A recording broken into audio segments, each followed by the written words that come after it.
My name is Don Bockelman. I was trained by the U.S. Army as a launch area technician, electronics technician. I worked on Nike Hercules batteries for 2¼ years in Europe in the late 60s. I was also trained as a systems analyst to analyze and to troubleshoot and fix any problems that would occur in the launch area. Also worked in IFC, which is Integrated Fire Control, on that site for about 7 months while I was on site. I worked for Honeywell here in Seattle for 2 years, making nuclear tip torpedoes, smart torpedoes. They're technicians and operators dealing with the really high-speed, very mobile targets, because what they're looking at in the IFC are basically electronic representations of what the radar is tracking. So I heard a number of those from young operators and older operators also, and they were stationed at different places around the world. Integrated fire control is where the radars were stationed in relation to the missiles. And it's a whole bunch of radars. There's a high power, there's low power target tracking and missile tracking. And they would recount stories where vehicles would come into the high power, and they would track them and pass them off, and they would be going, say, 700 miles an hour and accelerate to 3,500 miles an hour in the atmosphere quite rapidly. I mean, it was off the scale in terms of what the technology for our or potential targets, Russian targets, were. It was off the scale. They are trained to determine the difference between radar strikes and any atmospheric disturbances that can approximate targets. They're experts at it. So when they were tracking targets, they were tracking actual physical objects in the atmosphere.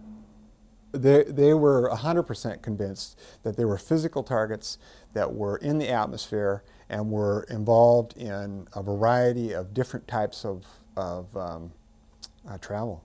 That was in the late 60s that I was hearing the reports. The reports went back into the 50s because a lot of the older operators had been on Ajax sites, Nike Ajax sites, and they were tracking them, and primarily the reports that I got were from the United States. They were in the United States. The military official position is completely opposite of what people who operate very sophisticated radar systems routinely perceive. If there was a large event, they would give you specific orders to not disclose to anybody ever.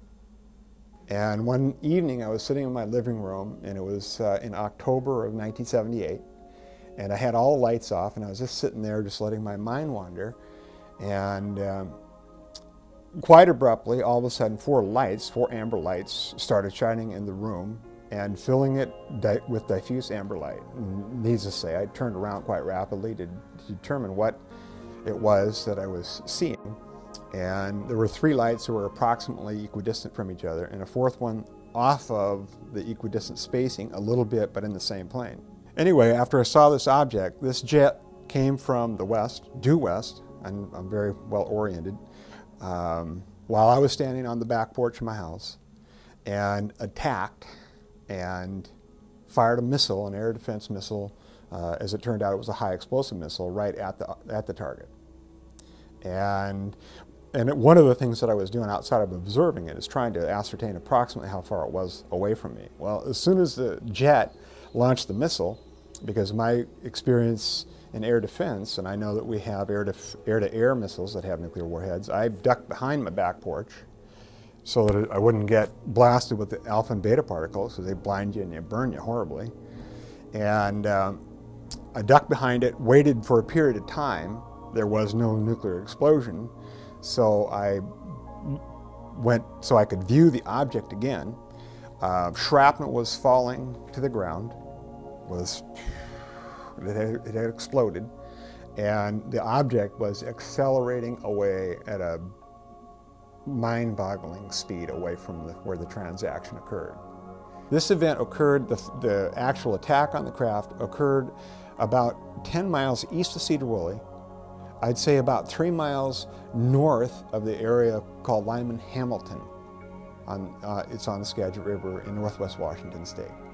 Outside of the speed, the thing that was most impressive about these targets is their capacity to have abrupt turns. People who are in air defense, look at mass and turning radius.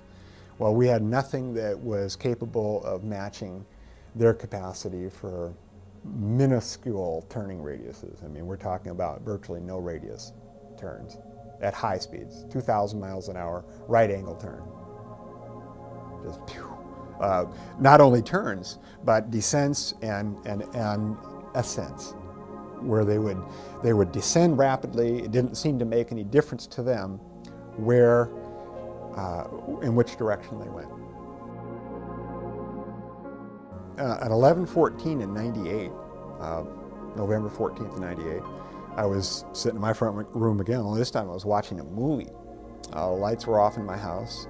My estimates were it was approximately a mile across, 1,100 feet thick, moving approximately 600 miles an hour without sound. I did get a very, very clear view of its shape because that evening was a light frost. It was clear, the moon was out, could see its shape very well. There were hundreds of lights on it. What shape was it? It was roughly triangular shape, a little bit of a truncated triangular shape because at the back side, it wasn't perfectly, it was like a triangle, it's kind of cut off. And I could see the sides of it. There were rows of lights going up the sides. There were rows of lights going around the perimeter. There were rows of lights going across the bottom. I called my kids that lived in Cedar Woolley in town after I saw a number of silent jets come from the south in single file at 4-minute intervals and fly through the flight path. Jets were so quiet you almost can't hear them on tapes. I'd never seen the model of jets, and I'm pretty good at identifying, just particularly military jets. They normally, when they're flying in our area, they fly from west to east on the Cultus Ridge, which is where they were supposed to fly. These flew from directly from south to north. When they moved through the flight path of the object, after they moved through it, they would take an immediate, really hard left and head westward. And then they went on a dog leg, and when they got over Cedar Woolley and headed north. So I don't know where they were going. The second jet I filmed, when he was flying through the flight path of the object, turned on a bright light. I can only imagine what the purpose of it was. But 4 different jets came at 4-minute intervals, all in exact flight, same pattern, same exact flight pattern.